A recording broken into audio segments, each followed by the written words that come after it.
Dimas Bayu. Saya dari kawan. Saya Anissa.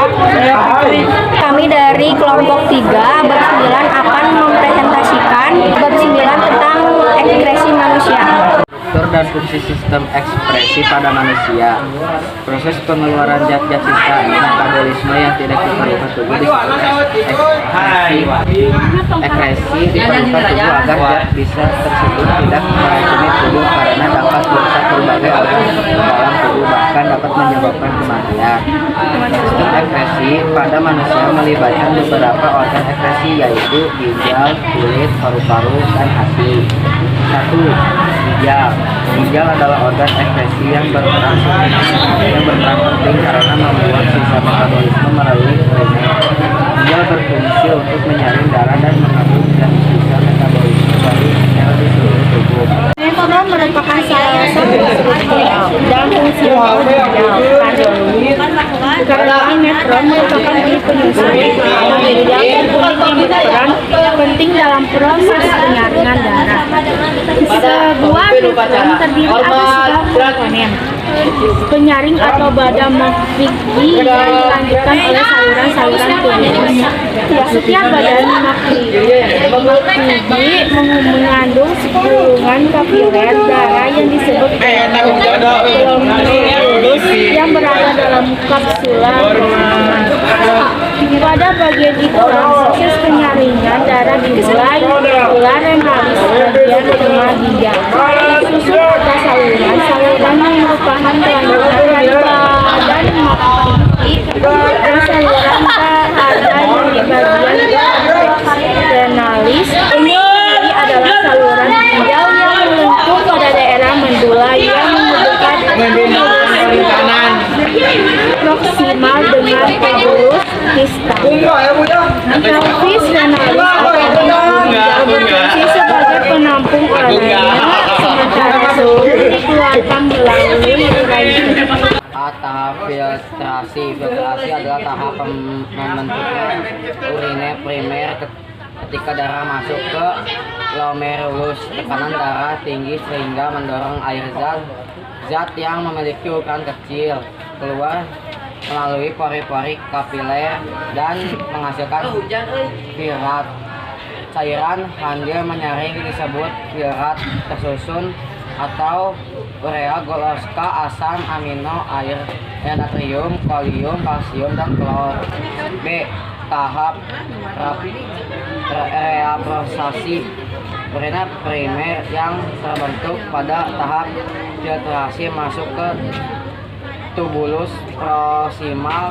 Cairan yang dihasilkan dari proses reabsorpsi disebut urin sekunder. Urin sekunder mengandung air garam, urea, dan urobilin. Urin sekunder yang terbentuk dari proses reabsorpsi selanjutnya mengalir ke lengkung Henle kemudian menuju tubulus distal. Tahap argumentasi. Pada tubulus distal terjadi proses argumentasi yaitu pengeluaran zat-zat yang tidak diperlukan tubuh ke dalam urin sekunder.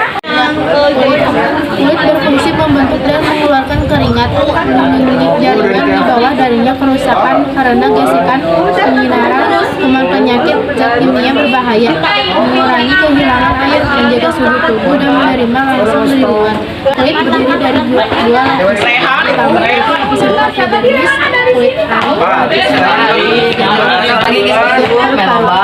adalah oksigen ekspresi yang melakukan sisa metabolisme dan Hati sebagai organ ekspresi, hati berfungsi mengekspresikan zat warna bilirubin dihasilkan dari pemecahan hemoglobin pada eritrosit.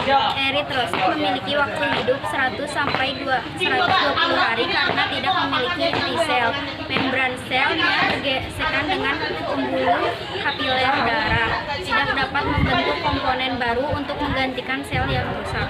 B. Gangguan pada sistem ekspresi manusia dan upaya untuk mencegah atau menanggulanginya.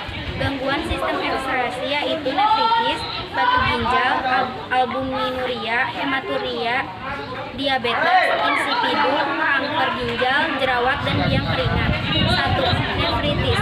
Nefritis adalah penyakit rusak terjadinya nefron, terutama pada bagian glomerulus ginjal. Upaya penanganan nefritis adalah dengan proses cuci darah atau pecangkolan ginjal. Batu ginjal adalah gangguan yang terjadi akibat terbentuknya endapan dalam kalsium di dalam rongga ginjal, analis, saluran ginjal atau kandungan kalsium. Kandungan batu ginjal adalah kalsium oksalat, asam urat, dan fosfat. Upaya mencegah terbentuknya batu ginjal adalah dengan meminum cukup air putih setiap hari, membatasi konsumsi garam. Albuminuria merupakan penyakit yang terjadi akibat adanya kerusakan pada glomerulus yang berperan dalam proses filtrasi. Upaya yang dapat dilakukan untuk mencegah albuminuria adalah dengan mengatur jumlah garam dan protein yang dikonsumsi. Keempat, hematuria merupakan penyakit yang ditandai dengan adanya sel-sel merah pada urina. Upaya pencegahan hematuria dapat dilakukan dengan segera buang air kecil yang bersifat air kecil. Diabetes insipidus. Penyakit ini disebabkan karena seseorang kekurangan hormon ADH atau hormon antitermik. Upaya penanganan penderita diabetes insipidus adalah dengan memberikan suntikan hormon antidiuretik. 6. Kanker ginjal. Kanker ginjal merupakan penyakit yang timbul akibat pertumbuhan sel pada ginjal yang tidak terkontrol di sepanjang tubuh dan ginjal. Upaya pencegahan yang dapat dilakukan adalah menghindari penggunaan bahan-bahan kimia yang memicu kanker. 7.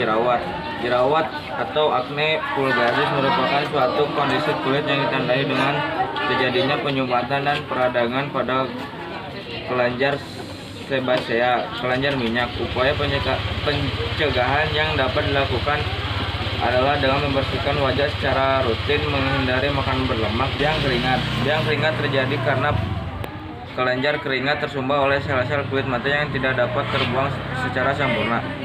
Upaya pencegahan yang dapat dilakukan adalah dengan menjaga kebersihan kulit, menggunakan pakaian yang menyerap keringat dan longgar.